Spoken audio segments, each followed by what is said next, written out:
അപ്പസ്തോലന്മാരുടെ പ്രവർത്തനങ്ങൾ 11-ാം അധ്യായം. പത്രോസിൻ്റെ ന്യായവാദം. വിജാതീയരും ദൈവവചനം സ്വീകരിച്ചുവെന്ന് യൂദയായിലുണ്ടായിരുന്ന അപ്പസ്തോലന്മാരും സഹോദരരും കേട്ടു. തന്മൂലം പത്രോസ് ജെറുസലേമിൽ വന്നപ്പോൾ പരിച്ഛേദനവാദികൾ അവനെ എതിർത്തു. അവർ ചോദിച്ചു, അപരിച്ഛേദിതരുടെ അടുക്കൽ നീ പോവുകയും അവരോടൊപ്പം ഭക്ഷണം കഴിക്കുകയും ചെയ്തതെന്തുകൊണ്ട്? പത്രോസ് അവരോട് എല്ലാം ക്രമമായി വിശദീകരിക്കാൻ തുടങ്ങി. ഞാൻ യോപ്പ നഗരത്തിൽ പ്രാർത്ഥിച്ചു കൊണ്ടിരിക്കുകയായിരുന്നു. അപ്പോൾ എനിക്ക് ദിവ്യാനുഭൂതിയിൽ ഒരു ദർശനമുണ്ടായി. സ്വർഗത്തിൽ നിന്ന് വലിയ വിരിപ്പ് പോലെ ഒരു പാത്രം 4 കോണിലും പിടിച്ച് ഇറക്കുന്നത് ഞാൻ കണ്ടു. അത് എൻ്റെ അടുത്തു വന്നു. ഞാൻ സൂക്ഷിച്ചു നോക്കിയപ്പോൾ അതിൽ ഭൂമിയിലെ 4 കാലികളെയും വന്യമൃഗങ്ങളെയും ഇഴജന്തുക്കളെയും ആകാശപ്പറവകളെയും കണ്ടു. എന്നോട് സംസാരിക്കുന്ന ഒരു സ്വരം ഞാൻ കേട്ടു. പത്രോസേ, എഴുന്നേൽക്കുക, നീ ഇവയെ കൊന്നു ഭക്ഷിക്കുക. അപ്പോൾ ഞാൻ മറുപടി പറഞ്ഞു, കർത്താവേ, ഒരിക്കലുമില്ല. ഹീനമോ അശുദ്ധമോ ആയ യാതൊന്നും ഞാൻ ഒരിക്കലും ഭക്ഷിച്ചിട്ടില്ല.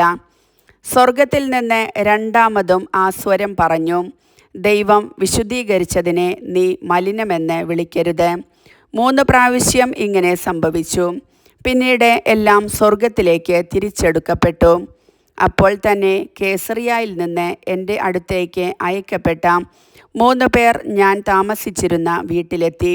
ഒരു സന്ദേഹവും കൂടാതെ അവരോടൊപ്പം പോകാൻ എനിക്ക് ആത്മാവിൻ്റെ നിർദ്ദേശമുണ്ടായി. ഈ 6 സഹോദരന്മാരും എന്നെ അനുയാത്ര ചെയ്തു. ഞങ്ങൾ ആ മനുഷ്യൻ്റെ വീട്ടിൽ പ്രവേശിച്ചു. തൻ്റെ ഭവനത്തിൽ ഒരു ദൂതൻ നിൽക്കുന്നതായി കണ്ടുവെന്നും അവൻ ഇങ്ങനെ അറിയിച്ചുവെന്നും അവൻ പറഞ്ഞു, നീ യോപ്പായിലേക്ക് ആളയച്ച് പത്രോസ് എന്ന് വിളിക്കപ്പെടുന്ന ശിമയോനെ വരുത്തുക. നിനക്കും നിന്റെ ഭവനത്തിന് മുഴുവനും രക്ഷ കിട്ടുന്നതിനുള്ള കാര്യങ്ങൾ അവർ നിന്നോട് പറയും. ഞാൻ അവരോട് പ്രസംഗിക്കാൻ തുടങ്ങിയപ്പോൾ മുമ്പ് നമ്മുടെ മേൽ എന്നതുപോലെ തന്നെ അവരുടെ മേലും പരിശുദ്ധാത്മാവ് വന്നു. അപ്പോൾ ഞാൻ കർത്താവിൻ്റെ വാക്കുകൾ ഓർത്തു. യോഹന്നാൻ ജലം കൊണ്ട് സ്നാനം നൽകി, നിങ്ങളാകട്ടെ പരിശുദ്ധാത്മാവിനാൽ സ്നാനമേൽക്കും. നാം യേശുക്രിസ്തുവിൽ വിശ്വസിച്ചപ്പോൾ ദൈവം നമുക്ക് നൽകിയ അതേ ദാനം അവർക്കും അവിടുന്ന് നൽകിയെങ്കിൽ ദൈവത്തെ തടസ്സപ്പെടുത്താൻ ഞാൻ ആരാണ്? ഈ വാക്കുകൾ കേട്ടപ്പോൾ അവർ നിശബ്ദരായി. ജീവനിലേക്ക് നയിക്കുന്ന അനുതാപം വിജാതീയർക്കും ദൈവം പ്രദാനം ചെയ്തിരിക്കുന്നു എന്ന് പറഞ്ഞുകൊണ്ട് അവർ ദൈവത്തെ മഹത്വപ്പെടുത്തി. സഭ അന്ത്യോക്യായിൽ. സ്തേഫാനോസിനെ സംബന്ധിച്ചുണ്ടായ പീഡനം നിമിത്തം ചിതറിക്കപ്പെട്ടവർ ഫിനീഷ്യ, സൈപ്രസ്, അന്ത്യോക്യ എന്നീ പ്രദേശങ്ങൾ വരെ സഞ്ചരിച്ചു. യഹൂദരോടല്ലാതെ മറ്റാരോടും അവർ വചനം പ്രസംഗിച്ചിരുന്നില്ല. അക്കൂട്ടത്തിൽ സൈപ്രസിൽ നിന്നും കിറേനയിൽ നിന്നുമുള്ള ചിലർ ഉണ്ടായിരുന്നു. അവർ അന്ത്യോക്യായിൽ വന്നപ്പോൾ ഗ്രീക്കുകാരോടും കർത്താവായ യേശുവിനെക്കുറിച്ച് പ്രസംഗിച്ചു. കർത്താവിൻ്റെ കരം അവരോടുകൂടെ ഉണ്ടായിരുന്നു.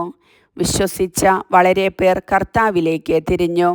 ഈ വാർത്ത ജെറുസലേമിലെ സഭയിലെത്തി. അവർ ബാർന്നബാസിനെ അന്ത്യോക്യായിലേക്ക് അയച്ചു.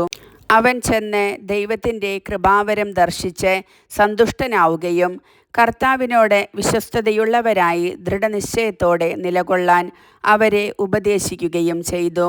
കാരണം അവൻ പരിശുദ്ധാത്മാവിനാലും വിശ്വാസത്താലും നിറഞ്ഞ ഒരു നല്ല മനുഷ്യനായിരുന്നു. നിരവധി ആളുകൾ കർത്താവിൻ്റെ അനുയായികളായി തീർന്നു.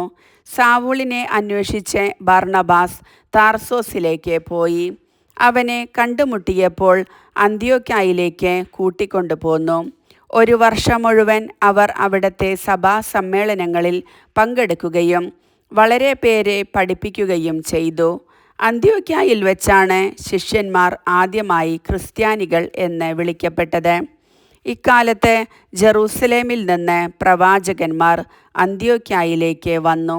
അവരിൽ ഹാഗാബോസ് എന്നൊരുവൻ എഴുന്നേറ്റ് ലോകവ്യാപകമായ ഒരു വലിയ ക്ഷാമം ഉണ്ടാകും എന്ന് പരിശുദ്ധാത്മാവിനാൽ പ്രചോദിതനായി പ്രവചിച്ചു. ക്ലൗദിയൂസിൻ്റെ ഭരണകാലത്ത് ഈ ക്ഷാമമുണ്ടായി. ശിഷ്യരെല്ലാവരും തങ്ങളുടെ കഴിവനുസരിച്ച് യൂദയായിൽ താമസിച്ചിരുന്ന സഹോദരർക്ക് ദുരിതാശ്വാസം എത്തിച്ചു കൊടുക്കാൻ തീരുമാനിച്ചു. ബർന്നബാസും സാവൂളും വഴി സഹായം ശ്രേഷ്ഠന്മാർക്ക് എത്തിച്ചു കൊടുത്തുകൊണ്ട് അവർ അത് നിർവഹിക്കുകയും ചെയ്തു. കർത്താവിൻ്റെ വചനം.